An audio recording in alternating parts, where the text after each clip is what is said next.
Welcome back, Camden Catholic. That's right. Flip posted on a Saturday, not a Sunday. See what the great things about the end of the lacrosse season does for me. So, we're going to pick back up where we left off with World War I, and we're going to try, this flip will successfully get us caught up 100% with the other classes. Now, we got a lot more of experimentation things to do with our project and simulating the tensions drawn up before this war and why it was such a unique era in history, if you will. Now, again, my main focus is to try and instill some type of interest in World War I, due simply to the fact that, like we were talking in class the other day, we're much more connected as a society to World War II, considering the fact that we can still to this day go out, talk to people who experienced it. There's much more monumental things that happened: the Holocaust, the Manhattan Project, Hiroshima, Nagasaki, the Pacific and European theaters, all those things. But World War I is still a great example of just how Western civilization up until this point just came crashing inward, and every single domino fell perfectly into place from thousands of years beforehand to cause a worldwide conflict. Okay, so, but let's continue. So we talked about that, talked about this, talked about this. All right, so, excuse me. Okay, the Triple Alliance, also known as the Central Powers, is going to form following the destruction of this alliance system. So remember, we talked about how Bismarck started the entire alliance train, right? Now, created the League of Three Emperors, Austria, Russia, Germany. However, it fell apart because Russians and Austrians couldn't agree on how to rule over the Balkans. Now, the Balkans are full of Slavic people. They're specifically called South Slavs, all right? Now, Kaiser Wilhelm is going to take over after Bismarck is going to retire, as we actually know that he forced him to resign. France is then going to sign an alliance with Russia, drawing these new military lines, etc., etc. Bang, bang. Even though, ironically enough, when you look at this map, combatant, small combatant, literally where the entire war started, though, was in this region right here, down in the Balkans. Ridiculous, right? So anyway, now, the Triple Alliance, a.k.a. the Central Powers. Why do you think they're called the Central Powers? Well, it might be because they're located right there in the middle of Europe. Good job, Andy Miles. I heard you. Now, anyway, so France and Germany are going to be massive enemies. All right. Now, a lot of this is resentment following the Prussian victory during the Franco-Prussian War. Now, to protect Germany following the unification of the German principalities, Bismarck is going to sign treaties with Italy and Austria-Hungary. Now, here's the ultimate irony. Italy is very uninvolved in this war. Now, some of you are asking yourselves, like, well, they were very involved in World War II, and how come they signed an alliance and didn't really follow through with it? Well, the irony is that actually Italy made an agreement with Germany in this alliance saying, if you declare war on France, we are not helping. Like, if you declare war on them, we're out, right? So it's actually very peculiar because we'll talk about it later on, but due to the domino effect of one country falling after, not falling after another, but one country falling into the war and declaring war on each other, Germany messed up and declared war on France, actually making Italy kind of biased and not very involved. So kind of an innocent bystander kind of effect. So that's a picture as if all the Central Powers were children. That's Germany, Austria-Hungary, Italy. But wait a minute, who's this kid over here wearing the fez? Good job, Bears. That's the Ottoman Empire, right? Now, the Ottoman Empire is going to join up late, all right? So go ahead and write that down. But the Ottoman Empire joins the Central Powers late to try and economically save their empire.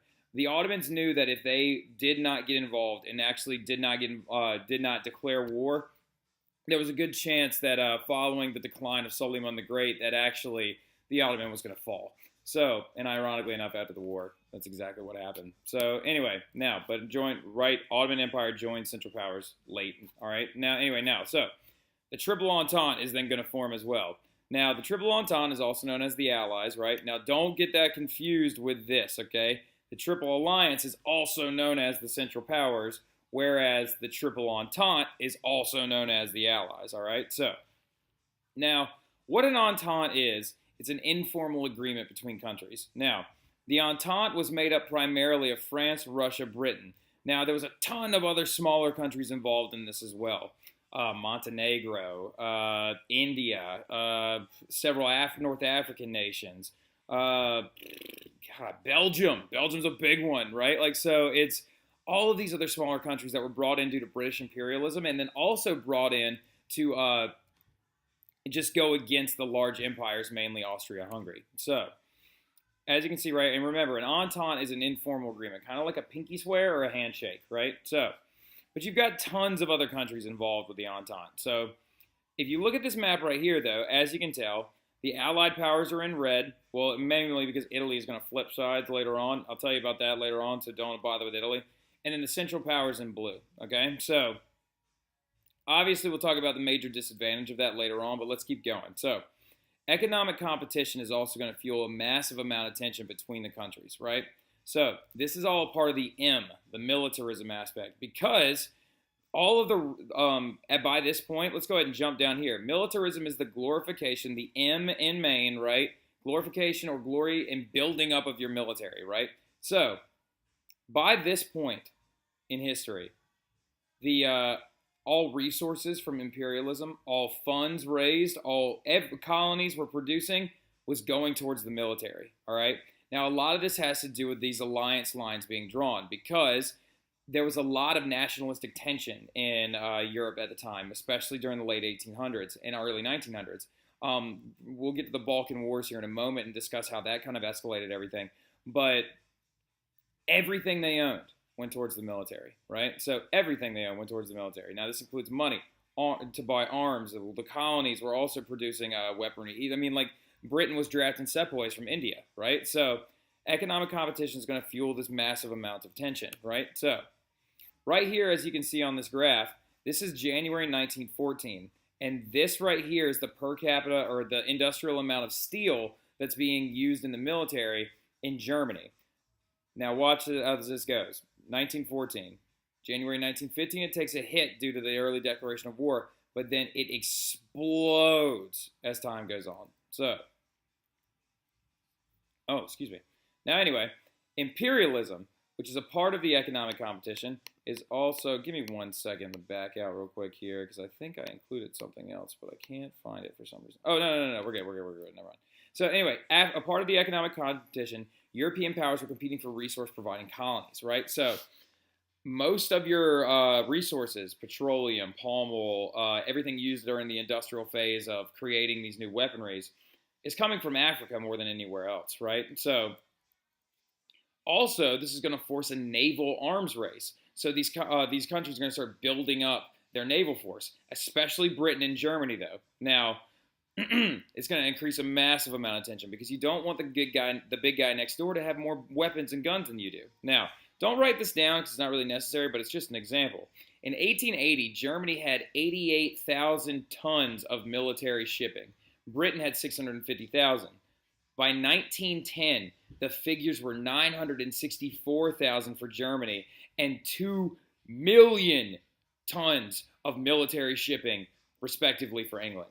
That is a dramatic increase and another example of how imperialism and militarism are going to lead to this arms race and this like magnitude of tension between these countries, right? So now nationalism is going to be the key factor. If you ask me personally as a historian, this would have never happened. This war would have never happened if these countries weren't so aggravated with one another. Now, nationalism is going to fuel countries to be the best and the strongest. Don't write this down. But for example, the outbreak of war was greeted by cheering crowds in Berlin, Vienna, and Paris.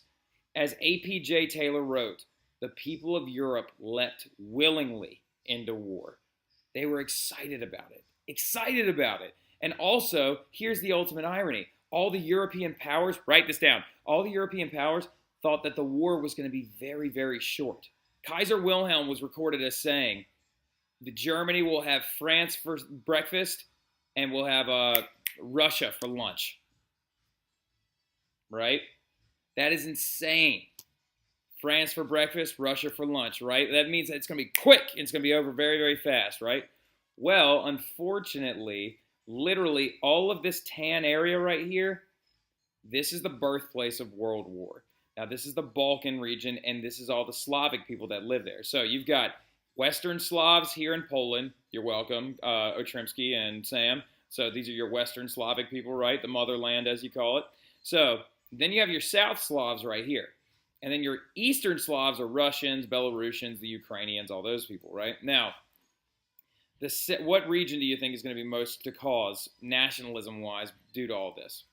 Well, it's down here in the South Slavic regions, particularly from several countries. Serbia, Bulgaria, and Bosnia, all right? So they're the three big culprits in kind of igniting this war. It was going to happen eventually, but they're the big culprits in making it happen, right? So